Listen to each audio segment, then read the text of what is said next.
بسم اللہ الرحمن الرحیم۔ آپ دیکھ رہے ہیں کیسر ٹی وی۔ آج ماہ مبارک رمضان کی 8ویں تاریخ ہے اور آج کے دن نقل ہونے والی دعا کے ساتھ آپ کی خدمت میں حاضر ہیں۔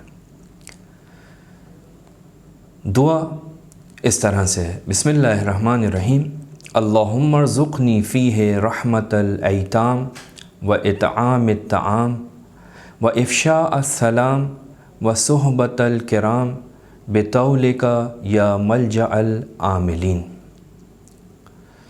آج کی یہ دعا اپنے اندر 4 دعاؤں کو لیے ہوئے ہے۔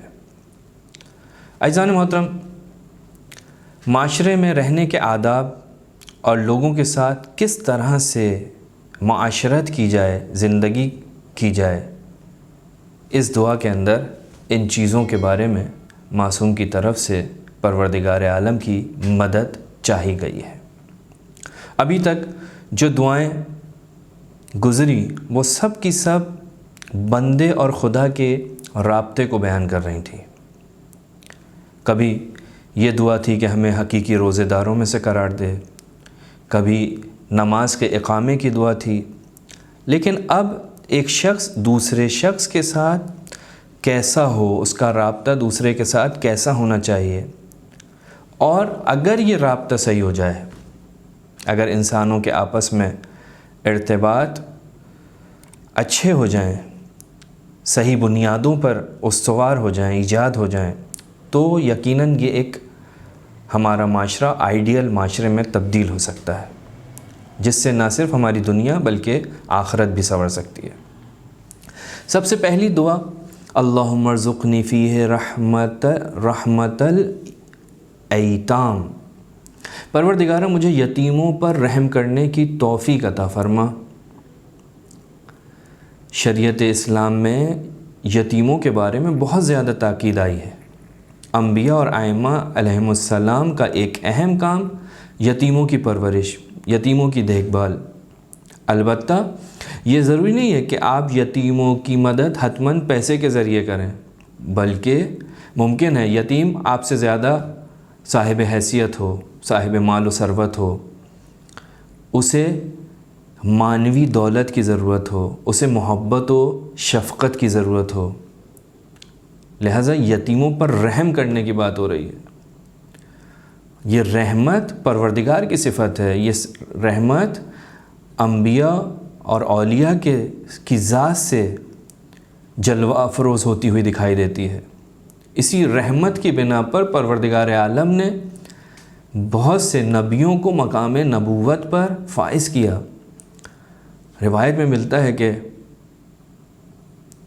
موسیٰ نے مناجات کی، اللہ کا نبی ہے جناب موسیٰ، مناجات کی: پروردگارہ کون سی چیز تھی جس کی وجہ سے میں تیرا مورد کرم واقع ہوا؟ فرمایا: اے موسیٰ، ایک دن تم شعیب کی بکریاں چرا رہے تھے کہ ان میں سے ایک حیوان اس غلے سے جدا ہو گیا۔ تم اسے ڈھونڈتے ہوئے اس کے پیچھے گئے اور اسے اٹھا کر اپنے کندھے پر لے کر واپس آئے۔ تم نے میری مخلوق پر رحم کیا، میں نے اس رحم کی وجہ سے تمہیں نبوت کے لیے منتخب کیا۔ تو رحمت، محبت یتیموں کے لیے ہماری ذمہ داری بنتی ہے کہ ہم یتیموں کے ساتھ رحمت کے ساتھ پیش آئیں، محبت کے ساتھ پیش آئیں۔ خود رسول خدا نے خطبہ شعبانیہ میں ارشاد فرمایا کہ لوگوں کے یتیموں کے ساتھ مہربانی کرو، تاکہ اگر تم یتیم چھوڑ جاؤ تو لوگ ان کے ساتھ مہربانی کریں۔ قرآن مجید اس مسئلے کو ایک دوسری نگاہ سے بیان کرتا ہے، دوسرے زاویے سے بیان کرتا ہے۔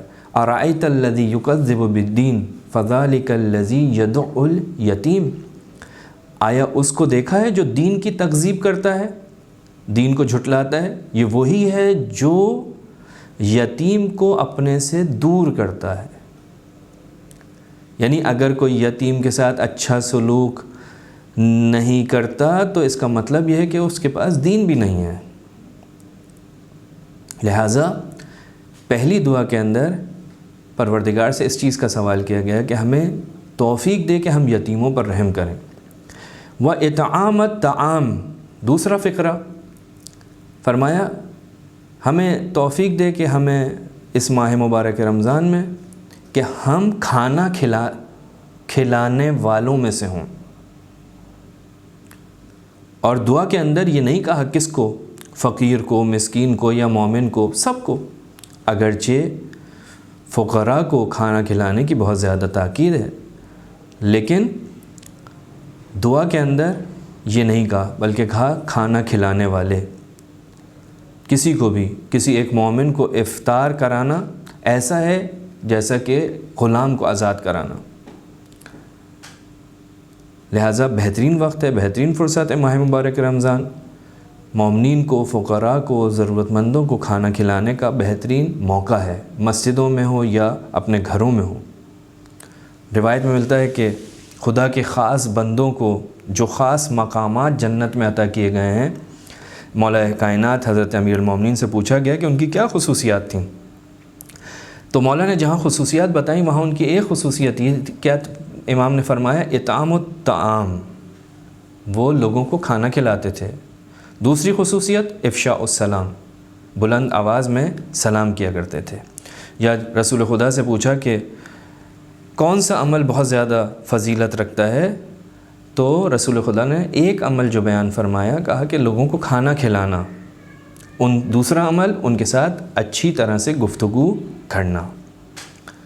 تیسری دعا افشاء السلام، پروردگارہ ہمیں توفیق دے کہ ہم سلام اور سلامتی کو لوگوں کے درمیان پھیلائیں، یعنی ہم خود بھی صلح و صفا کا باعث بنیں اور اپنے معاشرے میں بھی امنیت قائم کریں، کیونکہ سلام کرنے سے محبت بڑھتی ہے، سنت رسول ہے. اور فرمایا، روایت رسول خدا فرماتے ہیں کہ سب سے بڑا کنجوس وہ ہے جو سلام کرنے میں کنجوسی کرے. اور پھر چوتھی اور آخری دعا جو اس دعا کے اندر تھی، وصحبۃ الکرام، مجھے توفیق دے کہ میں اچھے لوگوں کے ساتھ اٹھوں بیٹھوں. اگر انسان چاہتا ہے کہ برائیوں سے دوری اختیار کرے تو اسے اچھے دوستوں کا انتخاب کرنا پڑے گا، کیونکہ یہ اچھائیاں اور برائیاں انسان کے اپنے دوستوں کے ذریعے انسان تک منتقل ہوتی ہیں. ایک وسیلہ انسان کا دوست ہے. روایت کا جملہ ہے کہ ہر چیز کی ایک آفت ہے، اور اچھائی کی آفت کیا ہے؟ برے دوست.